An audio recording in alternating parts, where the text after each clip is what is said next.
नमो बुद्धाय दोस्तों, आज मैं इस वीडियो में आपको महात्मा बुद्ध के जीवन परिचय के बारे में संक्षिप्त में बताते हुए शीलगंध अर्थात चरित्र निर्माण के बारे में भी बताऊंगा। दोस्तों, पूरी दुनिया को शांति, प्रेम, त्याग और सद्भावना का पाठ पढ़ाने वाले महात्मा गौतम बुद्ध का जीवन प्रेरणादायक है। राजा के बेटे होते हुए भी उन्होंने भिक्षु रूपी जीवन को चुना। दोस्तों, यदि आप इस चैनल पर नए हैं तो कृपया चैनल को सब्सक्राइब करके बेल आइकन को प्रेस कर लीजिए, जिससे इस चैनल पर आने वाली सभी वीडियो आपको सबसे पहले मिल जाएंगी। कहा जाता है कि गौतम बुद्ध का जन्म 563 ईसा पूर्व में कपिलवस्तु के लुम्बिनी में हुआ था। वर्तमान में यह स्थान नेपाल में है।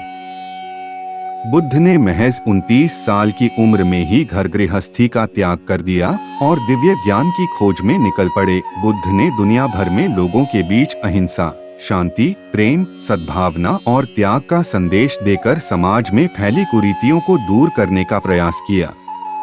महात्मा बुद्ध राजा शुद्धोधन के बेटे थे, जो कि शाक्य गणराज्य के राजा थे। बुद्ध की माता का नाम माया देवी थी। जन्म के समय माता पिता ने बुद्ध का नाम कुमार सिद्धार्थ रखा था। बुद्ध बचपन से ही शांत और गंभीर स्वभाव के थे। वे अपना अधिकांश समय एकांत में बैठने और चिंतन करने में बिताते थे। राजकुमार होने के बावजूद भी सांसारिक सुखों में उनकी कोई रुचि नहीं थी। जैसे जैसे बुद्ध बड़े होने लगे, उनकी सांसारिक रुचि भी खत्म होने लगी।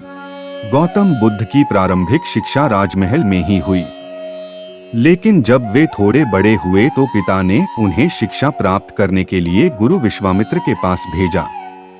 बुद्ध ने गुरु विश्वामित्र से वेद और उपनिषदों की शिक्षा ग्रहण की। धीरे धीरे वे एक आदर्श शिष्य बन गए। गौतम बुद्ध का विवाह।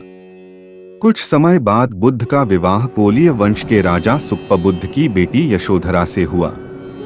बुद्ध और यशोधरा का एक पुत्र भी हुआ, जिसका नाम राहुल था।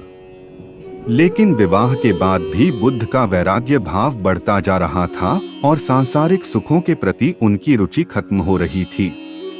इस तरह एक दिन बुद्ध अपनी पत्नी और बेटे को छोड़कर चुपचाप जंगल की ओर चले गए। गौतम बुद्ध के गृह त्याग का कारण। बुद्ध अपनी आत्मा से जुड़ना चाहते थे। वे दिव्य ज्ञान की खोज में थे, इसलिए उन्हें घर, परिवार, संपत्ति या किसी अन्य वस्तु से कोई जुड़ाव नहीं था, क्योंकि इन चीजों में उन्हें आध्यात्मिक आनंद नहीं मिलता था। बुद्ध अपने मन में चल रहे कई प्रश्नों का उत्तर ढूंढने के लिए बोधि वृक्ष के नीचे बैठकर तपस्या करने लगे और 6 साल के बाद उन्हें पूर्ण और दिव्य ज्ञान की प्राप्ति हुई। इस तरह से वे राजकुमार सिद्धार्थ गौतम से महात्मा गौतम बुद्ध बन गए।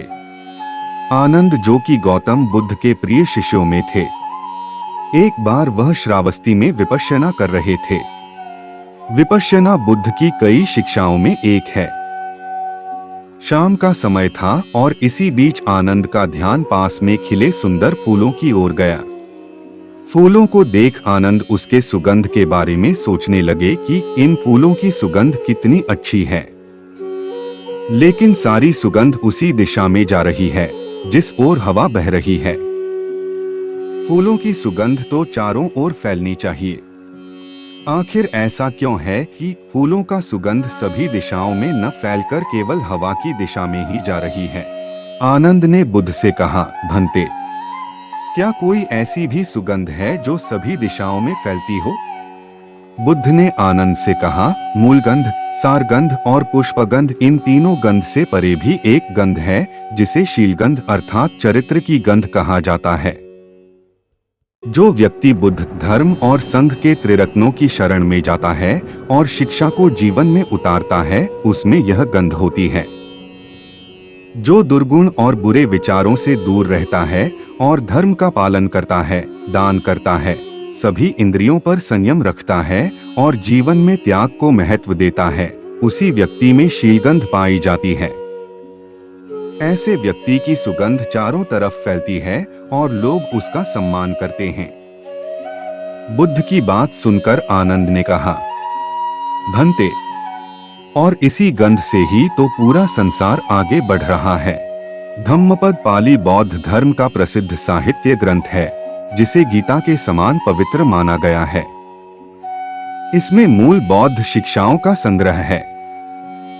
धम्मपद में शीलगंध को लेकर कहा गया है, न पुप्फ गंधो पटिवात्मेति न चंदन तगरमलिकावा, सतंच गंधो पटिवात्मेति सब्बा दिशा सप्पुरिसो पवायति।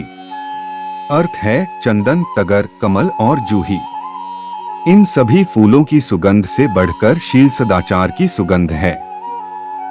चंदन तगर वापी उपपलम अथ वस्सिकी, एतेस गंधजातान सील गंधो अनुत्तरो।